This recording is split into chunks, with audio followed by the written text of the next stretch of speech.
राधा वल्लभ श्री हरिवंश। मैं बहुत दिन बाद वीडियो बना रही हूँ और वो भी इस पर्पज से बना रही हूँ कि मेरे यूट्यूब पे काफ़ी लोगों ने मुझसे जो क्वेश्चंस पूछे हैं उनका रिप्लाई देने के लिए वीडियो है। क्योंकि क्या है, जो छोटे क्वेश्चंस हैं जिसमें कम बात करनी है उसके तो रिप्लाई मैं कोशिश करती हूँ सारे क्वेश्चंस के हो जाए, बट जहाँ पे कुछ ऐसे क्वेश्चन है जहाँ पे हमें थोड़ा ज़्यादा टाइप करना पड़ता है, लिखना पड़ता है, वहाँ पे बहुत दिक्कत होती है टाइपिंग में, और टाइपिंग में आप अच्छे से ना एक्सप्लेन भी नहीं कर पाते। तो इसकी वजह से मुझे रील बनानी पड़ रही है और इस वीडियो के थ्रू आई थिंक आपकी हेल्प हो सकती है। बट उसमें जो क्वेश्चन है ना, वो क्वेश्चन थोड़ा सा अलग टाइप का है, क्योंकि वो क्वेश्चन ना वेरी करता है अलग अलग बंदे के ऊपर कि वो कितना टाइम किस चीज़ के लिए लगाता है। तो क्वेश्चन ये है कि हमें जो नियम दिए गए हैं उनमें जो हमें ग्रंथ पढ़ने हैं, ग्रंथों को पढ़ने में और जो पूरे नियम करने में कितना टाइम लगता है। भाई सबसे पहले तो ये क्वेश्चन पूछने वाला ही नहीं है, क्योंकि अगर आपने दीक्षा लेनी है और आपने नियम स्टार्ट करने हैं तो ये तो आपको खुद ही करने पड़ेंगे। और जब आप जिस दिन से नियम स्टार्ट करोगे आपको ऑटोमेटिकली पता चल जाएगा कि आपको कितना टाइम लग रहा है। अब बात करते हैं, अब आपने मेरे से पूछा है तो मैं थोड़ा सा आपको बता देती हूँ।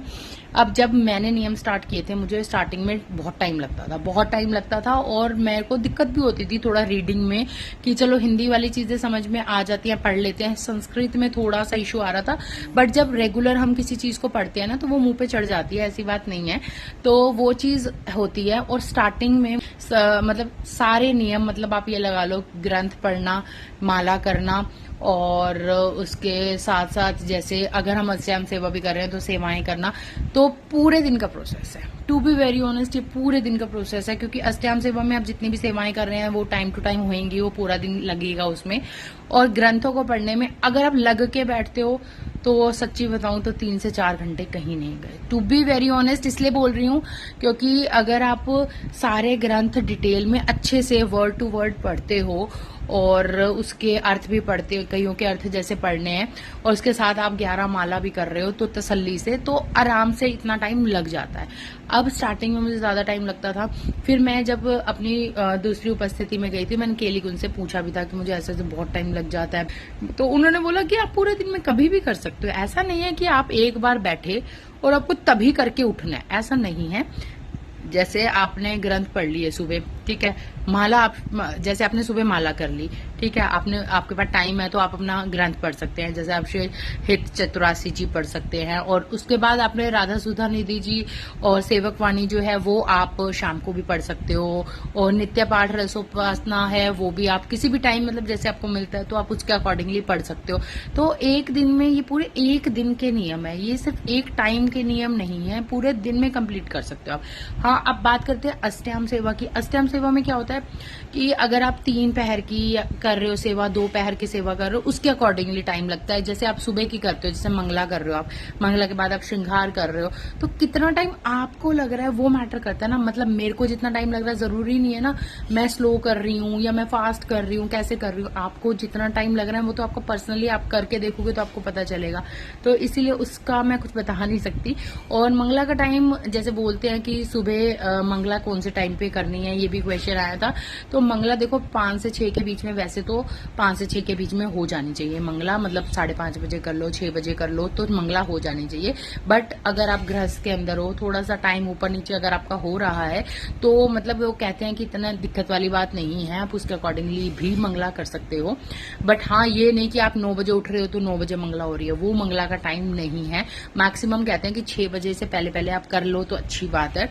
और उसके बाद क्योंकि क्या होता है ना कि 8 बजे श्रृंगार का टाइम, आप 8 बजे तो श्रृंगार करोगे, तो आप मंगला ही अगर लेट करोगे तो फिर श्रृंगार सब कुछ मतलब लेट होता जाता है। तो आप अपने अकॉर्डिंगली कर लो भाई, ऐसा कुछ भी नहीं है कि बिल्कुल स्ट्रिक्ट टाइम है कि इतना ही बजे, मतलब 5 बजे तो 5 बजे ही मंगला होनी चाहिए, क्योंकि गृहस्थ वालों को इतनी छूट दी गई है। मैं कहीं पे गलत हूं तो प्लीज मुझे बता दीजिएगा। मैं कमेंट ऑफ नहीं करती इस चीज के चक्कर में, क्योंकि मेरे को पता है कई लोग नेगेटिव कमेंट करते हैं कि तुम ज्ञान बांटते हो, ये करते हो, वो करते हो। तो भाई देखो, ऐसा है, जो लोग परेशान हो रहे हैं ना, अगर उन्हें कहीं से भी मेरी इक्का दुक्का भी हेल्प मिलती है ना, क्योंकि मैं जितनी बातें बोल रही हूँ ना डेफिनेटली मैंने राधा केलिक उनसे कंफर्म कर रखी है, उसके बाद ही बोल रही हूँ। और मैं उन्हें उन रूल्स को और नियमों को फॉलो कर रही हूँ। अब चाहे वो गलत है सही है, लेकिन मैं फॉलो कर रही हूँ, सुन के समझ के ही फॉलो कर रही हूँ। तो मैं बता देती हूँ इसीलिए। तो ये चीज है। और दूसरा ये कि ग्रंथों में क्या है कि मैं जब स्टार्टिंग में थी तो मुझे भी बहुत टाइम लगता था, पढ़ने में भी दिक्कत आती थी। अब क्या है, धीरे धीरे धीरे क्या है कि मेरा टाइम कम होता जा रहा है। मतलब अब मैं 1 से 1.5 घंटे में अपना सारा कंप्लीट कर लेती हूँ। हाँ, मतलब कई बार होता है माला रह गई, या फिर कई बार होता है नित्य परसोपासना रह गई, तो मुझे केली कुंज में बताया था कि अगर आप पूरा पाठ नहीं कर सकते, आप आधा आधा करके पढ़ सकते हो। जैसे आपने थोड़ा सा सुबह पढ़ लिया, थोड़ा सा शाम को पढ़ लो, पूरी मत पढ़ो, आधा आधा करके पढ़ लो। भाई देखो, जैसा टाइम मिलता है, मन में भाव अच्छा होना चाहिए, श्रद्धा होनी चाहिए, प्रॉपर वे में जैसा आप कर रहे हो। देखो श्री जी, ऐसा कोई हमारी प्रिंसिपल या टीचर ऐसे स्ट्रिक्ट वाली नहीं है जो डंडा लेके बैठी है कि भाई तुमने अभी गलती करी अभी डंडा पड़ेगा। नहीं यार, ऐसा नहीं है। मतलब उन्हें भाव चाहिए, और अगर तुम इतनी मेहनत कर रहे हो, इतना मतलब सब नियम फॉलो कर रहे हो, सब कुछ कर रहे हो, तो उसमें अगर थोड़ी बहुत भूल चूक हो भी जाती है तो श्री जी माफ करेंगे। उनसे माफी मांग लो कि भी हमसे पूरे दिन में जितना भी मतलब जितनी सेवा हम कर पाए, या जितने भी हमने नियम फॉलो किए, अगर उसमें कोई भी त्रुटि हुई है, कोई भी गलती हुई है, तो प्लीज श्री जी हमें माफ कीजिएगा।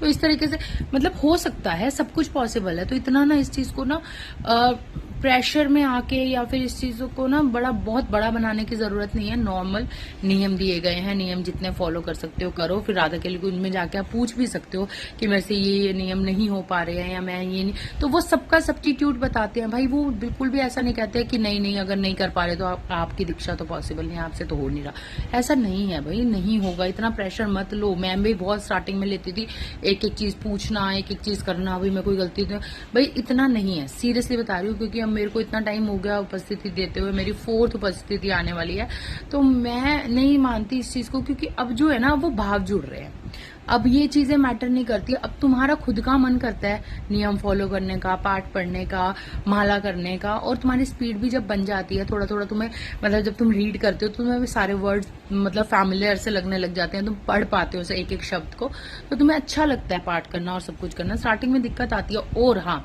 अगर आपको बहुत ज्यादा दिक्कत आ रही है पढ़ने में, तो आप एक काम करो, राधा केली कुंज की ऐप को खोलो, उसमें सबकी ऑडियो है। मतलब जो जो अलग अलग टाइप के पदों का भी है, आरती का भी है, सबका ऑडियो को साथ साथ चला लो, ठीक है।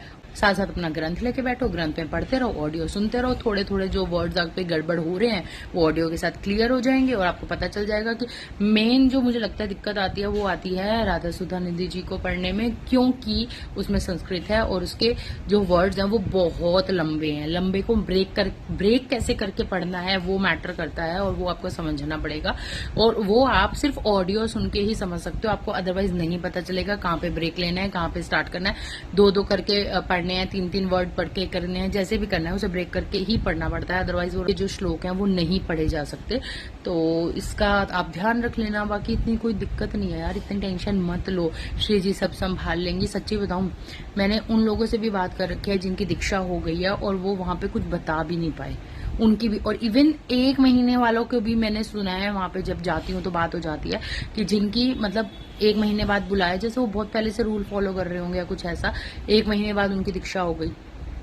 कईयों की 3 महीने, जैसे 2 महीने बाद बुलाया तो अगली बार उन्होंने फाइनल मीटिंग के लिए बुला लिया। तो बहुत सारे केसेस ऐसे हैं। तो मैटर नहीं करता तुम कितना कर रहे हो, मैटर करता है कि तुम जितना भी कर रहे हो कितने भाव के साथ कर रहे हो। भाव के साथ करो, श्री जी डेफिनेटली कृपा करेंगे और हमारी दीक्षा हो जाएगी। मैं तो खुद मतलब अब मैं क्या बोलूं, मेरी दीक्षा भी नहीं हुई है, बट मेरे को हर उपस्थिति में ही उम्मीद रहती है कि वो मुझे बोलेंगे अब आप आ जाओ, अब आपका फाइनल दीक्षा है, अब आप फाइनल दीक्षा है। मतलब दू रहता है। बाकी श्री जी की कृपा है, सब पे होगी, सब पे बरसेगी। हमारे गुरुदेव इतने कृपालु हैं कि मतलब देखो, मौन भी बीच में आ गया था, सब घबरा गए थे क्या होगा क्या होगा क्या होगा, बट फाइनली अब आप देख रहे हो ना, सब कुछ ठीक हो गया है। और जिस तरीके से सिस्टम चल रहा है ना भाई, ओके ही है सबका। मतलब अभी भी जो यमुना तट से हमारे पास सत्संग आ रहे हैं ना, वही हमारे लिए बहुत है। जरूरी तो नहीं है ना यार कि इतनी भीड़ वहां जाके सत्संग सुने, और क्या फायदा तुम्हें टीवी पे घर में अपने कंफर्ट जोन में, जब गुरुदेव मतलब स्वयं ही समझ लो, स्वयं अपना पूरा सत्संग प्रोवाइड करवा रहे हैं, तो क्यों इतना वो करना। तुम्हें दर्शन करने हैं, दर्शन जब वो स्टार्ट करेंगे डेफिनेटली हम लोग सब पहुंचेंगे वहां पे उनके दर्शन करने के लिए।